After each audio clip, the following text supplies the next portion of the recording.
Hello student, welcome to our YouTube channel commerce ओशेंसी। आज की क्लास में कवर करेंगे एग्जाम्पल जो हमने एडजस्टमेंट कवर की थी लास्ट क्लास के अंदर। 4 एडजस्टमेंट जिसमें closing stock, outstanding expenses, prepaid expenses और डेप्रिसिएशन। 4 एडजस्टमेंट हमने समझा था कि मीनिंग क्या होता है, क्या इसका ट्रीटमेंट किया जाता है फाइनल अकाउंट्स के अंदर, क्या इसकी एडजस्टमेंट एंट्री रहती है, सब हमने बेस था जो इन 4 एडजस्टमेंट का लास्ट क्लास के अंदर कवर किया है। अगर अभी तक आपने लास्ट क्लास नहीं देखी, देखे ताकि आपकी स्टडी में कंसिस्टेंसी बनी रहे।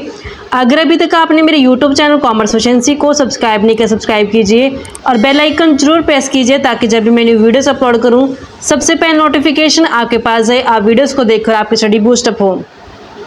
कवर करते हैं प्रैक्टिकल क्वेश्चन कि हमारे पास स्टेटमेंट में ट्रायल बैलेंस दिया गया श्री आकाशदीप का trading and profit and loss account बनाना है 31 मार्च 2024 का और बैलेंस शीट भी बनानी है। डेबिट बैलेंस की आइटम गिवन है, क्रेडिट बैलेंस की आइटम गिवन है। एडजस्टमेंट्स में स्टॉक 31 मार्च का यानी कि क्लोजिंग स्टॉक गिवन है 24,000 जिसकी रियलाइजेबल वैल्यू 3 लाख है। हम जो क्लोजिंग स्टॉक का वैल्यूएशन करते हैं वो कॉस्ट प्राइस और रियलाइजेबल वैल्यू में जो कम होता है, यहाँ पे 240 है, 240 पे स्टॉक का वैल्यूएशन करेंगे क्योंकि ये कन्वेंशन ऑफ कंजर्वेटिज्म को फॉलो करता है।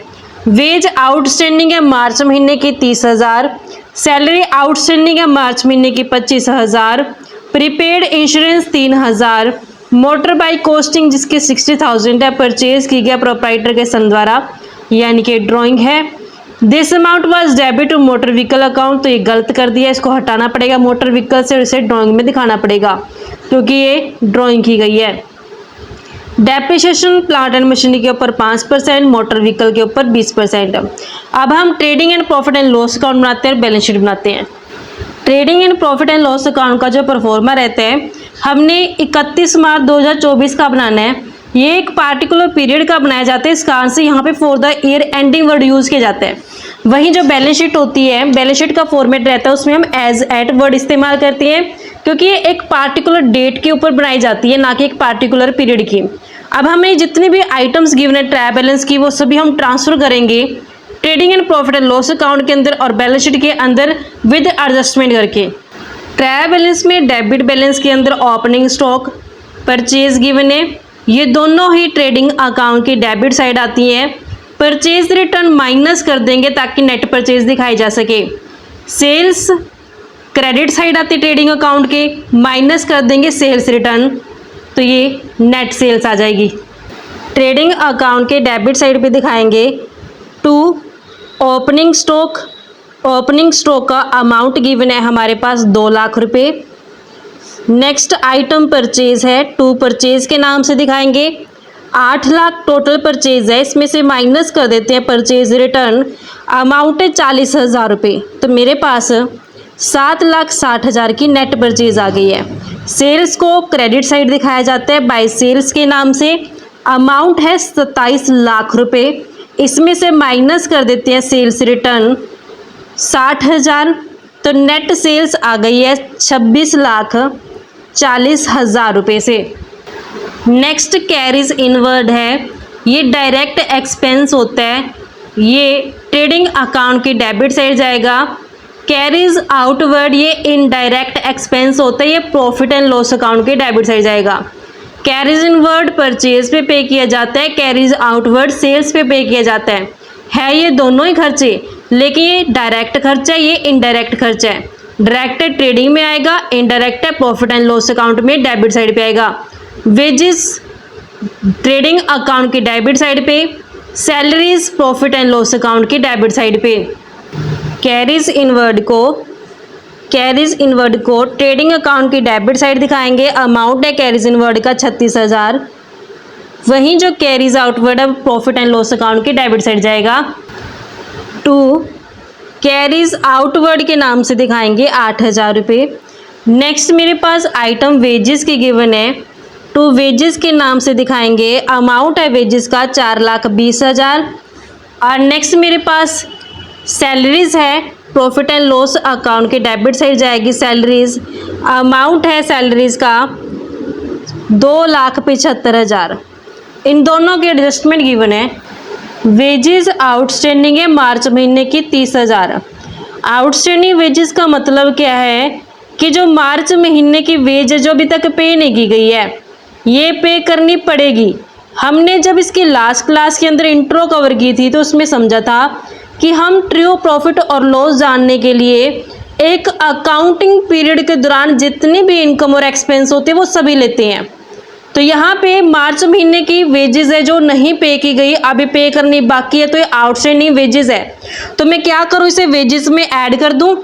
और ऐसे ही सैलरीज भी आउटस्टैंडिंग है, मार्च महीने की सैलरी भी पे करनी रहती है 25,000, तो ये भी सैलरी में ऐड कर दूँ। तो वेजेस थी जो मेरे पास 4,20,000 की, इस वेजेस में हम ऐड करेंगे आउटस्टैंडिंग वेजेस। अमाउंट है 30,000 रुपये, यानी कि 11 महीने की वेज तो पे कर दी, मार्च महीने की वेज रहती है तो हमने ऐड कर दी। टोटल 12 महीने का हिसाब कंप्लीट कर दिए ताकि ट्रू प्रॉफिट और लॉस पता किया जा सके। ऐड करके 4,50,000 हो गया। ऐसे सैलरीज भी आउटस्टैंडिंग है मार्च महीने की, तो आउटस्टैंडिंग सैलरी को भी क्या करेंगे, इसमें ऐड कर देंगे। आउटस्टैंडिंग सैलरी अमाउंट है 25,000 रुपये, तो टोटल हो गए 3 लाख रुपये से। तो ये भी 11 महीने की पे की जा चुकी है, 1 महीने की हमने ऐड करके 12 महीने का हिसाब कर दिया। अब हम जानते हैं कि जितनी भी एडजस्टमेंट होती है उसकी 2 जगह पे पोस्टिंग की जाती है। एक तो हमने दिखा दी ट्रेडिंग अकाउंट में, वेजेस आउटस्टैंडिंग ऐड कर दी कंसर्न एक्सपेंस के अंदर। दूसरा मैं इस आउटस्टैंडिंग वेजेस को बैलेंस शीट के अंदर लायबिलिटी साइड दिखाऊंगी, और जो आउटस्टैंडिंग सैलरी है इसे भी बैलेंस शीट के अंदर लायबिलिटी साइड पे दिखाऊंगी। बैलेंस शीट की लायबिलिटी साइड पे दिखाएंगे आउटस्टैंडिंग वेजेस, अमाउंट है 30,000 रुपये से, और आउटस्टैंडिंग सैलरीज अमाउंट है 25,000 रुपये। ये लायबिलिटी साइड इसलिए दिखाए जाते हैं क्योंकि ये पे करनी पड़ेंगी, लायबिलिटी है ये बिजनेस के लिए। नेक्स्ट आइटम है plant and machinery, motor vehicle, sundry debtors. ये तीनों एसेट्स हैं, बैलेंस शीट के अंदर दिखाई जाएंगी। प्लांट एंड मशीनरी के ऊपर डेप्रिसिएशन चार्ज करेंगे 5%, मोटर व्हीकल के ऊपर 20% से। सन्ड्री डेटर्स दिखाएंगे क्योंकि सन्ड्री डेटर्स की कोई भी एडजस्टमेंट नहीं है। अमाउंट है सन्ड्री डेटर्स का 5,20,000 रुपये से। और नेक्स्ट हमारे पास जो मोटर व्हीकल है 3,80,000 का, तो मोटर व्हीकल 3,80,000 है, माइनस कर देंगे इसमें से डेप्रिसिएशन। डेप्रिसिएशन है जो मोटर व्हीकल के ऊपर 20% है, लेकिन मोटर व्हीकल के ऊपर डेप्रिसिएशन चार्ज करने से पहले ये एडजस्टमेंट और करनी पड़ेगी। कहते हैं मोटर बाइक की कॉस्ट 60,000 थी, वो परचेज की गई प्रोप्राइटर के सन द्वारा, लेकिन ये कहाँ दिखा दी गई है, मोटर व्हीकल के अंदर दिखा दी गई है। तो इसका ट्रीटमेंट गलत किया गया है क्योंकि ड्राइंग थी, ड्राइंग में जानी चाहिए थी, मोटर व्हीकल में दिखा दी।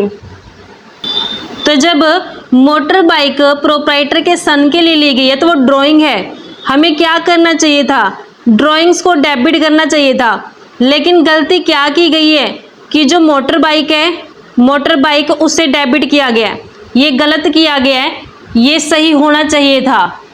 अब हम इसे कैसे ठीक करें, मोटर बाइक के अंदर इसे इंक्लूड किया गया है तो इसे हटाएं मोटर बाइक से। पहले मोटर बाइक में से मैं हटाऊंगी ड्राइंग्स को, कितने की कॉस्ट है उसकी 60,000 की, तो 60,000 रुपये की कॉस्ट हटाते हैं, 380 में 60 गया तो 3,20,000 की रह गई। अब मेरे पास मोटर व्हीकल है जो, अब जो ये 60,000 है मोटर व्हीकल से हटा करके मैं यहाँ कहाँ दिखाऊँ इसको, ड्राइंग्स के अंदर, क्योंकि ये ड्राइंग है।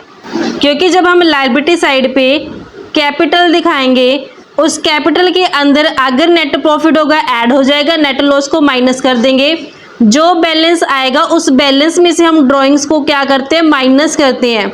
ड्राइंग्स अब हम मेरे पास यहाँ पे 60,000 है, 60,000 में ड्राइंग्स दिखा दी, क्योंकि इसका सही ट्रीटमेंट क्या होना चाहिए, ड्राइंग्स में आना चाहिए, ना कि मोटर व्हीकल के अंदर इसको दिखाना चाहिए। तो मोटर व्हीकल के अंदर दिखाया था, इस कारण से मैंने इसको हटा दिया और ड्राइंग में मैंने इसको दिखा दिया। अब हम डेप्रिसिएशन चार्ज करेंगे। डेप्रिसिएशन का जो रेट है मोटर बाइक के ऊपर वो है 20%।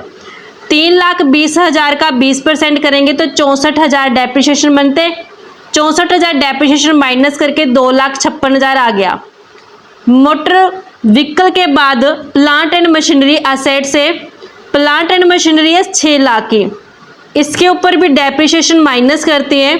डेप्रिसिएशन है 5% की रेट से, 6 लाख का 5% करेंगे 30,000 माइनस करके 5,70,000 की प्लांट एंड मशीनरी रह गई है। अब एडजस्टमेंट को हम दो जगह दिखाते हैं, एक तो हमने कहाँ दिखा दिया इसको असेट्स में, और दूसरा इसको कहाँ दिखाएंगे प्रॉफिट एंड लॉस अकाउंट के डेबिट साइड पे। प्रॉफिट एंड लॉस अकाउंट के डेबिट साइड पे टू डेप्रिसिएशन के नाम से दिखाएंगे। डेप्रिसिएशन एक तो प्लांट एंड मशीनरी का है जो 30,000 है, दूसरा मोटर व्हीकल का है जो 64,000 है। टोटल डेप्रिसिएशन 94,000 रुपये दिखा दिया। नेक्स्ट डेबिट बैलेंस में गिवन है बीआर और कैश इन हैंड, ये दोनों असेट्स हैं, बैलेंस शीट में दिखाएंगे। असेट साइड दिखाते हैं cash in hand.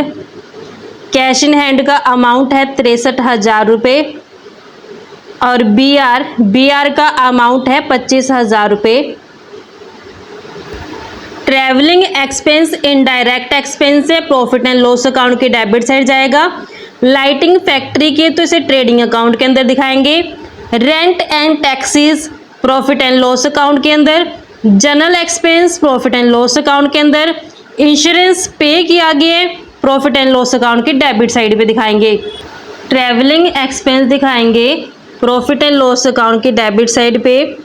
To travelling expense के नाम से अमाउंट है 37,000 रुपये। ट्रैवलिंग एक्सपेंस के बाद फैक्ट्री की लाइटिंग है तो ट्रेडिंग अकाउंट के अंदर दिखाएंगे। टू लाइटिंग के नाम से अमाउंट है फैक्ट्री लाइटिंग का 14,000 रुपये। नेक्स्ट मेरे पास लाइटिंग के बाद रेंट एंड टैक्सेस है, प्रॉफिट एंड लॉस अकाउंट की डेबिट साइड पे रेंट एंड टैक्सेस के नाम से दिखाएंगे।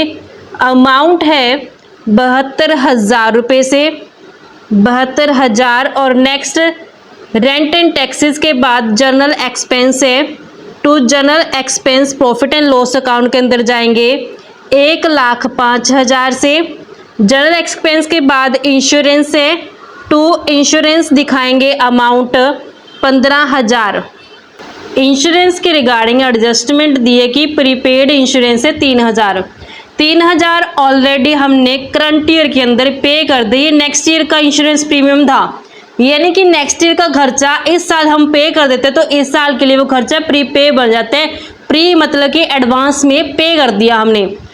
तो हम जानते हैं कि हमने तो सिर्फ करंट ईयर के दौरान जितनी इनकम जितने एक्सपेंस है सिर्फ वही दिखाने हैं। तो मैं जो नेक्स्ट ईयर का एक्सपेंस है वो करंट ईयर में नहीं दिखाऊंगी, मैं इसको क्या कर दूंगी, हटा दूंगी। इंश्योरेंस में से हटा देंगे प्रीपेड इंश्योरेंस को। अमाउंट है 3,000 रुपये। 12,000 रुपये इंश्योरेंस है जो इस साल का खर्चा है। अब 3,000 को मैं बैलेंस शीट के अंदर असेट साइड पे दिखाऊंगी। हम प्रीपेड इंश्योरेंस को दिखाएंगे असेट साइड पे 3,000। असेट साइड पे इसलिए दिखाया क्योंकि इन फ्यूचर जब मैं नेक्स्ट ईयर में जाऊंगी तो बिना किसी फर्दर पेमेंट के इसका बेनिफिट लूँगी। नेक्स्ट आइटम ड्राइंग्स है, बैलेंस शीट के अंदर लायबिलिटी साइड दिखाएंगे। लायबिलिटी साइड पे प्लस कर देंगे 1,80,000 की ड्राइंग। 60 प्लस 1,80 2,40,000 की टोटल ड्राइंग है जो की जा चुकी है। नेक्स्ट आइटम्स क्रेडिट बैलेंस की गिवन है। सेल्स और परचेज रिटर्न हम दिखा चुके हैं ट्रेडिंग अकाउंट में। डिस्काउंट क्रेडिट बैलेंस है, मतलब ये रिसीव हुआ है। प्रॉफिट एंड लॉस अकाउंट की क्रेडिट साइड दिखाएंगे। सन्ड्री क्रेडिटर्स लायबिलिटी है बैलेंस शीट में जाएगी। BP liability capital liability side पे। डिस्काउंट को हम प्रॉफिट एंड लॉस अकाउंट की क्रेडिट साइड दिखाएंगे क्योंकि ये डिस्काउंट रिसीव हुआ है। अमाउंट है 52,000 से। बैलेंस शीट के अंदर लायबिलिटी साइड पे बिल्स पेबल दिखाएंगे। बिल्स पेबल का अमाउंट है 18,000 रुपये और सन्ड्री क्रेडिटर्स का अमाउंट है 2.5 लाख और कैपिटल का अमाउंट है 7.5 लाख। आइटम्स कवर हो चुकी हैं। एडजस्टमेंट सभी हो गई हैं, सिर्फ ये रहते क्लोजिंग स्टॉक की। 240 और 3 लाख में कम कितना है, 240। तो 240 पे स्टॉक का वैल्यूएशन किया गया है। इसे एक तो हम ट्रेडिंग अकाउंट की क्रेडिट साइड दिखाएंगे, दूसरा बैलेंस शीट में असेट साइड दिखाएंगे। ट्रेडिंग अकाउंट में क्रेडिट साइड पे दिखाएंगे बाय क्लोजिंग स्टॉक के नाम से। अमाउंट 2,40,000। असेट साइड पे क्लोजिंग स्टॉक के 2,40,000। सभी आइटम्स क्लियर हो चुके हैं। अब अकाउंट्स क्लोज करेंगे। सबसे पहले ट्रेडिंग अकाउंट को क्लोज करते हैं। ट्रेडिंग अकाउंट में क्रेडिट साइड का टोटल बनता है 28,80,000। डेबिट साइड भी टोटल कितना आना चाहिए? 28,80,000। 28,80 में से जितना भी टोटल बनता है डेबिट आइटम का माइनस करेंगे तो 14,20,000 रुपये बैलेंसिंग फिगर आती है। ये बैलेंसिंग फिगर ग्रॉस प्रॉफिट की है। ये हम ट्रांसफर कर देंगे प्रॉफिट एंड लॉस अकाउंट के अंदर क्रेडिट साइड पे। बाय ग्रॉस प्रॉफिट के नाम से ये ब्रॉट डाउन किया गया बैलेंस 14,20,000 से। अब प्रॉफिट एंड लॉस अकाउंट को क्लोज करते हैं। प्रॉफिट एंड लॉस अकाउंट के अंदर क्रेडिट साइड का टोटल बनता है हमारे पास टोटल 14,72,000। 14,72,000 डेबिट साइड आना चाहिए टोटल। 14,72 में से माइनस करते हैं डेबिट आइटम का टोटल तो 8,44,000 बैलेंस आता है। ये बैलेंस नेट प्रॉफिट का आएगा। इसे हम कैपिटल के अंदर ऐड कर देंगे बैलेंस शीट में। कैपिटल में ऐड करेंगे net profit amount 8,44,000, capital plus net profit 15,94,000, minus करेंगे ड्राइंग तो 13,54,000 बैलेंस आ गया। टोटल करते हैं लायबिलिटी साइड का तो 16,77,000 बनते हैं। असेट साइड का टोटल करेंगे तो असेट का टोटल भी 16,70,000 बनते हैं। इस तरीके से हमारे पास बैलेंस शीट टैली हो जाती है। तो ये हमारे पास कंसेप्ट बनता था बच्चों कि जो हमने लास्ट क्लास के अंदर एडजस्टमेंट की थी 4 एडजस्टमेंट, उसका ये प्रैक्टिकल क्वेश्चन किया आज। आई होप आपको क्लियर हो गया है। नेक्स्ट क्लास से जो नेक्स्ट एडजस्टमेंट बनती है वो कवर करेंगे। ऐसी रेगुलर क्लासेस के लिए आप मेरे यूट्यूब चैनल कॉमर्स एफिशिएंसी को सब्सक्राइब, लाइक और शेयर करें। बेल आइकन जरूर प्रेस करें ताकि जब भी मैं न्यू वीडियोस अपलोड करूं सबसे पहले नोटिफिकेशन आपके पास आए। आप वीडियोस को देखें और आपकी स्टडी बूस्ट अप हो।